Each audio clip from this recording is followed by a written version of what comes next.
Ola mga langga, ubanin na pud ko ninyo kay mga unta maniudto ta diri sa Atimar Kambingan. Mauni ang pinakalami na kambingan diri sa Davao City. Makita ni ang Atimar Kambingan at bang sa Kowa sa may buhangin Davao City. Kini ang akong gi-order mga langga. Muni ang sinigang na ay sinampalukang murag sinigang sinampalukang kambing.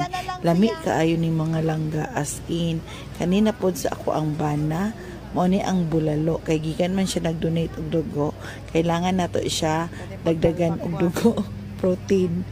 Mo pod ni sa ako ang friend iyahang balbakwa. Paborito po niya mga langga. O, tanawan ninyo, nakakatakam. Nya daghan pa jud kaayo kag mapilian dira mga langga na mga pagkaon. Daghan nagakaon diri. Di na mo mga langga kung gusto mo makatilaw sa ilahang mga luto. The best kaayo ni makalimot jud ka sa inyohang pangalan. Bitaw oy laagan ninyo ang Atimar Kambingan diri sa may atbang sa Kowa Buhangin, Davao City ug mauna ni ang among mga pagkaon. Dali mga unaktat. Salamat sa pagtanaw. Please like and share. Babus.